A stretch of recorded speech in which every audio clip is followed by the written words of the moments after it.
Top 10 wide receivers not in the Pro Football Hall of Fame. These men were the playmakers for their franchises, but have yet to enter the halls of Canton. Today we rank the top 10 wide receivers not in the Hall of Fame. 10. Torry Holt. A first-round pick out in 1999, Torry Holt made and immediately have an effect on the offenses. He helped make the Rams the greatest show on turf. He helped St. Louis to the group's first-ever Super Bowl championship. That equal year. Beginning in 2000, he reached at least 1,300 yards each season through 2005, an NFL record in 2006. He grew to be the quickest player in NFL history to reach 10,000 receiving yards. 9. Gary Clark. A second-round pick out in the 1984 supplemental draft, Gary Clark played 2 years in the USFL. Earlier than joining Washington, he rapidly installed himself as one of the top receivers in the NFL. He observed up his super rookie season in 1986 with a Pro Bowl, catching 74 passes for 1,265 yards and 7 touchdowns for almost a decade. He ranked in the top 5 in career receptions and receiving yards. He now ranks 30th and 23rd in those categories.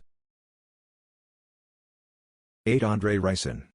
A first-round select in 1989, Andre Rison was nearly an immediate star. His sophomore season marked the first of 5 very productive campaigns with the Falcons. During these years he finished near the pinnacle of most receiving categories, and led all NFL receivers with 15 receiving touchdowns. In 1993, Rison was once solely the 5th receiver in NFL history to rating 60 touchdowns in his first 6 seasons and led the NFL in most receptions in his first 4 and 5 seasons. Rison retired in 2000 as a 5-time Season Bowler, 4-time All-Pro, and Super Bowl 31 champion.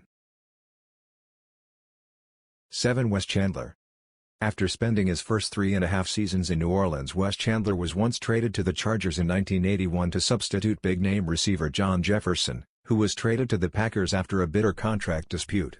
In his second year in San Diego, he led the NFL with 1,032 receiving yards, and 9 touchdowns in the strike-shortened 1982 season, and his common of 129 yards receiving per game that year is nonetheless an NFL record.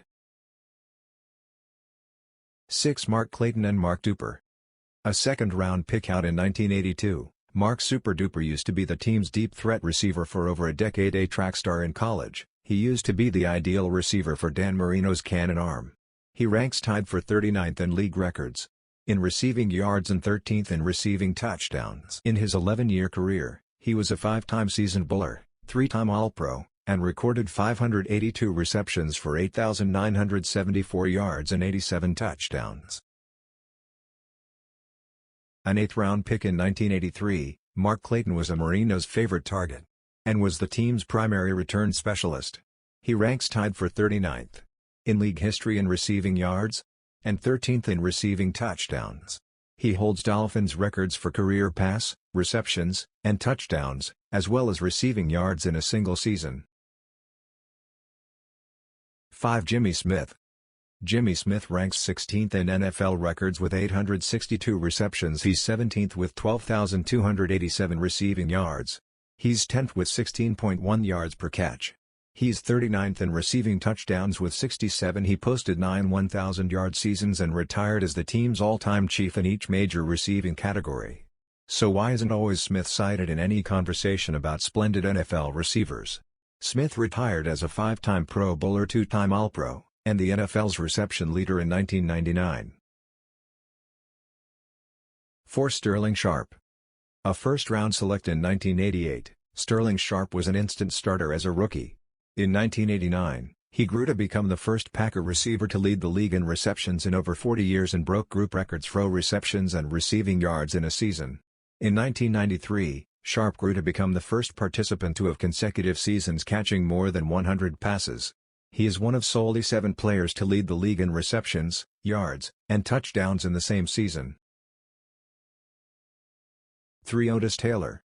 A 5th-round select in 1965, Otis Taylor grew to be the favored target for Len Dawson.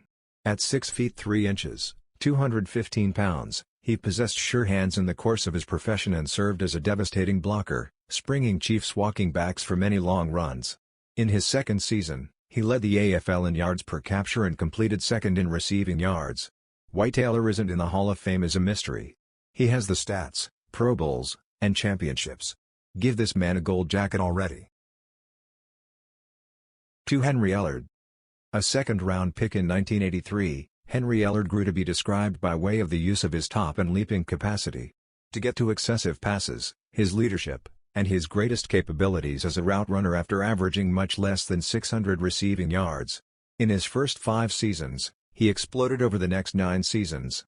He posted 7 1,000-yard receiving seasons over that stretch and averaged 65 catches a year. After joining Washington, in 1994, he had 3 consecutive 1,000-yard seasons. 1. Cliff Branch. A 4th-round pick in 1972, Cliff Branch used to be the ultimate sport breaker. In 1974, he led the league in receiving yards and touchdowns, and 2 years later he led the league in yards per capture. He was one of only 4 Raiders to play in all 3 of the team's Super Bowl victories at the time of his retirement. He had extra receptions and receiving yards than any receiver in postseason history. Branch retired in 1985 and holds the team record for longest reception.